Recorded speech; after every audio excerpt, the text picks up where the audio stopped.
армысың алты алашым, қасиет қазақ халқым. Асқар Арғын Баһадүр, Қараған шаһарынан ұлт жанашыры. Бүгін 31 наурыз 2025 жыл.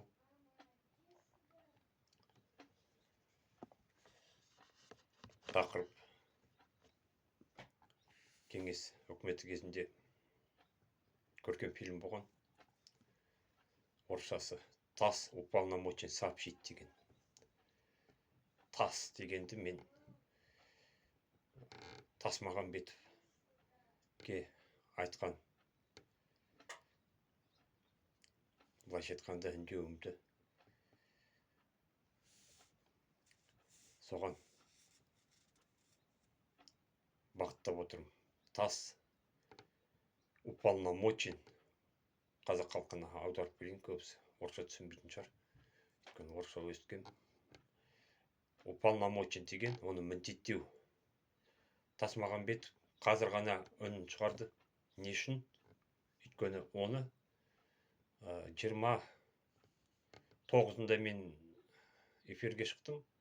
Міне одан бері, міне 29 күні, 30 күні бұл үн қатты. Содан бері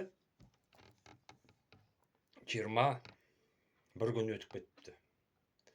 Негізінде ешкімге міндеті жоқ адам, ол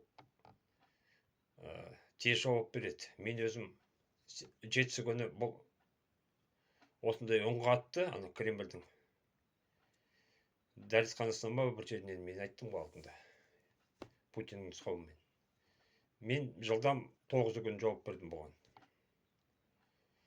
Сондықтан да мен қазір айтайын дегенім, қасиет қазақ халқы, мұқият тыңдадым мұның айтқан.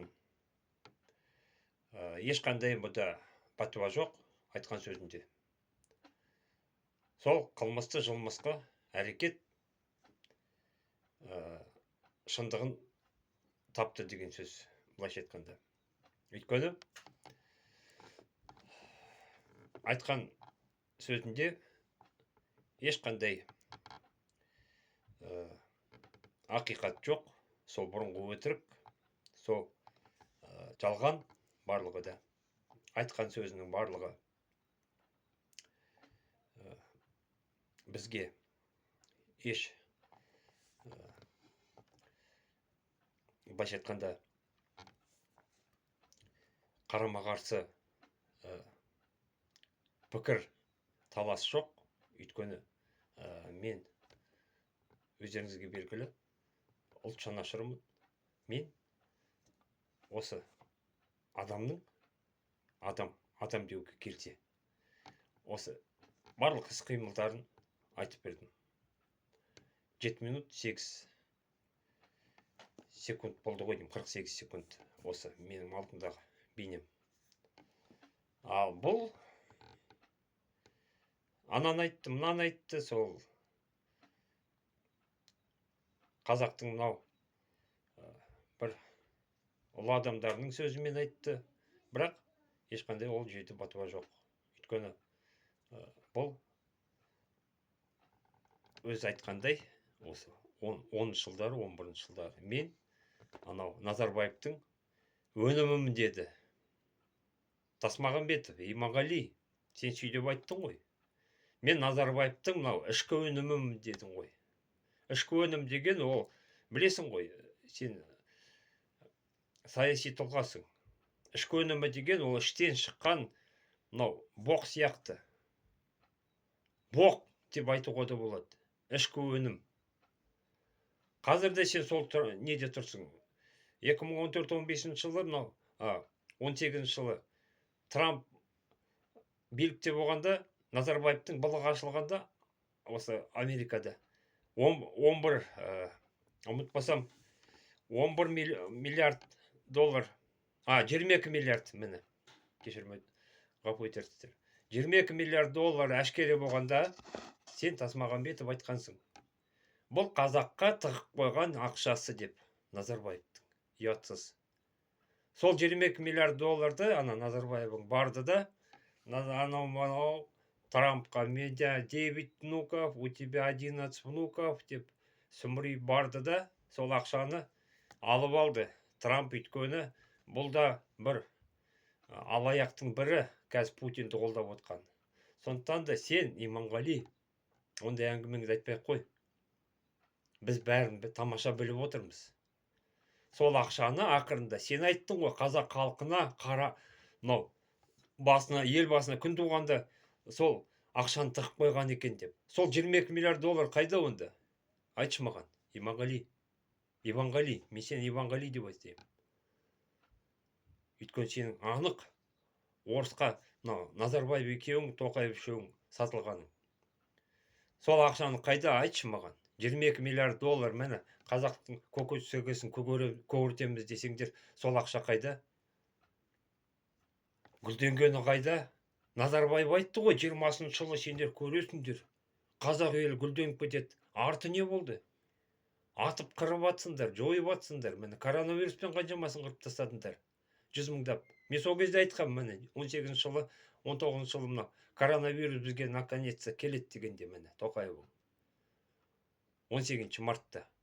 Мен сол кезде айтқам, мынаның бәрі жасанды. Сендер қазақ халқын қырып атсыңдар, ана қытайлармен қосылып алып. Иванғали, сендер поэтому мынау өтірік сайқал саясаттарын тоқтатыңдар. Сендер қазақты ашуландырмаңдар, Иванғали. Мен саған тағы да айтам. Ана мәлімдемеңді, міне, осы жолы сен қазақ халқынан кешірім де сұраған жоқсың. Тағы міне шықтың. Айт қабыл болсын, анау мынау деп.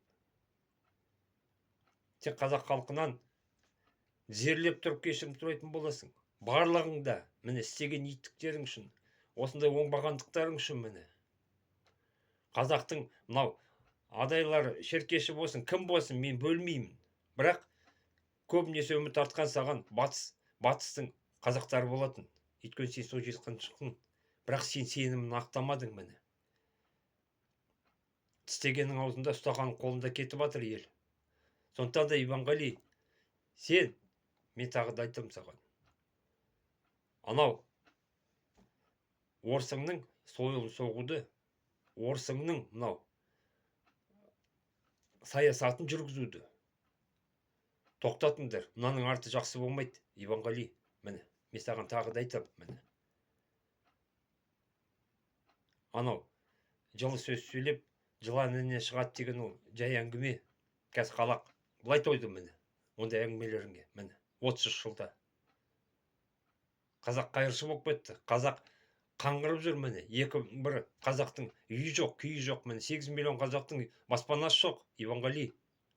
А сендердің депутаттарыңда 62 пәтерден бар. Бір депутатта 62 пәтер бар екен Астанада. Сендер сондай күйге жеткіздіңдер қазақ халқын. Сондықтан да сен, Иванғали, міне бетің айтайын. Сен нағыз ұлт жанашыр емес, нағыз сатқынсың сен. Құдайдың қалауымен сендердің барлықтарың жауап бересіңдер. Осы қазақ халқын осындай күйге жеткізгендерің үшін, міне. Алтын сандықтың үстінде жалың бұт отырған қазақ халқын, міне, штрафпен, айыппұлмен, міне, бүкіл мынау репрессиялық анау мәшинелерің 100%-ға жұмыс жасап жатыр. Сондықтан да сендер сайқал саясаттарын тоқтатыңдар. Мен саған соны айтам. Назарларыңызға рахмет. Асқар Бақадыр, ұлт жанашыры, қоршау саламатты болыңыздар, аман болыңыздар. Бірлікте болайық. Бірлікте ғана қазақ халқы барлық шыңдарды бағындырады, жеңіске жетеді.